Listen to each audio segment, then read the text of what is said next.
You know, in football, in simple language, in football, if you are not one of the 11 players on the pitch, you are not one of the linesmen, if you are found on the pitch, the referee will show you a red card so that you are removed by whatever authorities are supposed to remove you. Correct. The same analogy applies in politics, in elections, in a regulated environment. So that if the Constitution says that cabinet secretaries shall not participate in politics, then they're expected to stay away. If you find the principal cabinet secretary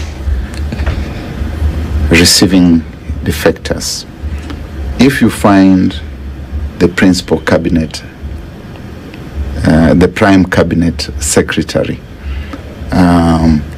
presiding over the treatment of voters, as happened in Malava, if you are Erastus Ethekon, the chair of IBC, you're supposed to call him out. Immediately, not later, right? Okay. Immediately. If you find the Speaker of the National Assembly engaged in the same kind of malpractice, you are supposed to call them out. And not just to call them out, but to take action instantly. If you find that there are candidates who have engaged in malpractice, arson, beating up of people, breaking into people's homes, you are supposed to disqualify them instantly. The avenues do exist. Right. And I think that we must ask ourselves where we are. And these are very serious things. My nephew Javas, let me tell you this. I've lived in this country for a long time. We cannot treat these things with levity. I know where this country is coming from. I was there in the Kanu years. I was with Java's father in first year at the University of Nairobi in 1979 when we experienced our first street action. And it was basically a factor of the Kanu government at that time having barred Jaramogi Oginga Odinga, George Anyona, and the rest of the KPU, ex-KPU people from participating in that election. We have traveled a long way since those tragic years to attempt to democratize the political environment in this country as an avenue of achieving the consent of the governed that this is the leader whom we want.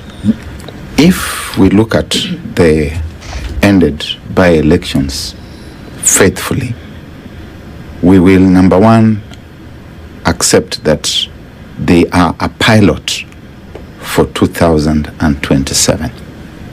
They are a litmus test for 2027. And if we are going to repeat what we have seen during these past 2 months on a wider national scale, we are sitting on the cusp of a disaster, an electoral disaster. Make no mistake, Kenya, you are sitting on the cusp of a disaster. 2027 is going to make 2007 look like a children's picnic.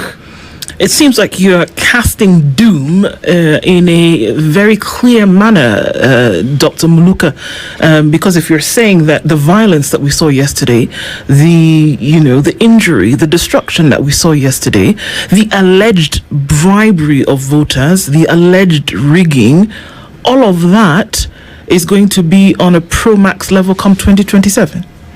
If you look at Chwele, for example, where there was violence, That is just a word. And if you look at us as Luhya people, Abaluhya, how come? I know that this gentleman here is my nephew. Our family ties and networks are very clearly defined. When you go to a ward, the people in a ward in Western Kenya are basically a family. They're just a couple of villages, and they are villages of people who are interrelated through family ties. Now think of them shedding each other's blood. It's an abomination in my community to shed the blood of a kinsman. You're supposed to undergo cleansing. Now we are seeing bloodshed within wards, little spaces, families that are basically families. Multiply that by 1,480 wards and tell me what is going to happen. That would be tragic. We are talking about, hold your peace. We are talking about 6 constituencies that we have mismanaged. What is going to happen when we talk about 290? We are talking of one county, Baringo. What's going to happen to the 47 when we talk about 47? And within those 47, we are trying to elect a governor, we are trying to elect a senator, we are trying to elect a woman county rep. This thing is not a joke. We are sitting on a time bomb. Javas, as Daktari says, there was heavy infiltration of outsiders into these locales where elections were happening. And when you look at it, most would argue they did not even get to hear the voice of the candidates, because there was either a party leader, a CS, or another prominent person from elsewhere campaigning and trying to advance the candidature of that particular candidate. What would have been wrong with letting the normal, regulated, constitutional campaign systems get in play, so that then we can have a voice of the people, by the people, for themselves? What is this you are referring to as, or what I may pick out as outsider narrative? Well, when you see a deputy president campaigning in a place where he's not a registered voter, when you see a governor, I'll give you an example. The governor of Mombasa was in Kilifi for the Magarini campaign. I think he was like a lead agent. So you can pick any place that we want. We saw, as you say, the party leader of DP was in Bere. Much is a registered voter there, but the role he was playing out, trying to patrol, is really not constitutional. So you can pick and choose any, but you would agree that there was an overreaching of people. I think that would be selective referencing to the Constitution, because it doesn't mean that when there is an election or a by-election, we suspend other provisions of the Constitution. Freedom of movement, expression, Article 38, the political rights in the Constitution, the right to belong to a political party, campaign for a political cause. You can choose to campaign while you are moving from place to place. And that freedom is sheltered by the Constitution. That we must agree. So it's not suspended during an election or a by-election. What we must agree is that violence of any kind should not be part of our acculturation in our democracy. Secondly, when you look at the violence in Western Kenya, and agreeing with Dr. Muluka, it is predicated on political territoriality for dominance. There are certain individuals who think that they must remain the voices of certain regions. That aspect of territoriality and anxieties or fears of knowing that your time is past or done is what is leading to all this. And so I'd agree with Dr. Muluka that in Western Kenya, that violence was in fact perpetrated by individuals from the very Western Kenya, mostly organized by them. because of the politics of dominance. We must call them out. Beyond calling them out, investigations must be conducted, action must be taken, they must be brought to book. And that's why I call out institutions. For the parties that have violated the political party code of conduct, there's also the elections code of conduct. I mean, these codes of conduct, these regulations, these laws must mean something. Okay. Not just to political parties, but to ourselves as voters. And the body which essentially would then be able to do this, or should do this, calling out to an extensive degree, is the IEBC, having seen that there could have been electoral misconduct that took place, because their job is to oversee the process of, and these things happened during the process of, right? One would assume that they would be one of the bodies that would call out. Correct. One of them. IEBC must pull its pants from around the anklets to the waist. Okay, so then there is an agreement already that there is a heavy indictment on the IEBC as concerns the process of these by-elections, which could lead also in the direction of what Dr. Muluka has said. It's not just the violence that we see, but it is also the conduct of the body that oversees elections from the very beginning, nomination process, through towards confirmation of candidates, through towards you referenced the fining of individuals of 2 million shillings amongst the two of them. And then what we saw yesterday, the vice chair of the IEBC, Fatima Arafat, did a spot check, and according to her, everything was okay. Do we see that already there might be compromise, not for foul play, but compromise on the responsibility, dereliction of duty by the IEBC in the way in which a lot of these processes carried out? There should have been immediate calling out of violence. We didn't see that. There should have been immediate calling out of misconduct. We didn't see that. We can't wait for next week and they say, oh, by the way, last week, what happened during the by-election shouldn't have happened. Should have been yesterday on the spot. No, Dr. Muluka? I agree. And it's the nature of new brooms to sweep clean. So rightfully we anticipate, and legitimately so, that IBC, newly constituted as it is, should conduct its business, especially led by the commissioners, in a very adroit way. But it does not fall only on the shoulders of the commissioners. The entire IBC, including Secretariat, we need to see an entire IBC conducting its business to the satisfaction of our democratic process, because the Constitution bestows upon IBC the sole duty of conducting, overseeing free, fair, verifiable, and credible elections. And that's why, when you look at other political players, Dr. Muluka talked about or made mention of the United Opposition. I heard, and we all did, the Wiper Democratic Patriotic Front leader, Kalonzo Musyoka, saying that some IBC officials had been compromised. He did not mention which particular stations, which particular IBC officials about whom he had credible information that they are compromised. Because for purposes of aiding and not abetting crime, because that's a criminal activity, and it must be dealt with within Chapter 63 of our laws, that's the Penal Code, we need to have had those individuals mentioned so that action is taken, because he mentioned this a few days to the by-elections, so that appropriate action is taken. And so, while we condemn IBC to a great extent, which is proper when it fails, it's not about hitting it with a sledgehammer all the time.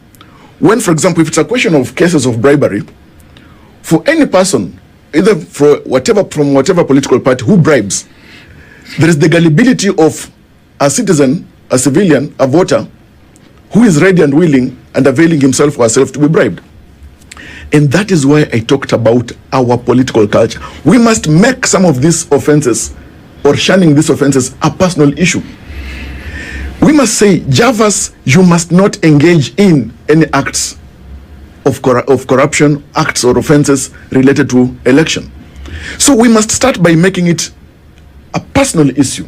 So we must fight all these ills within our democracy from various fronts. That we must do.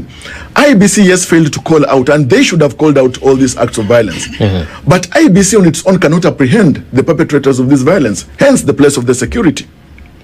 So I think when you look at it through the lenses of our history, after every election, look at even the Supreme Court decisions.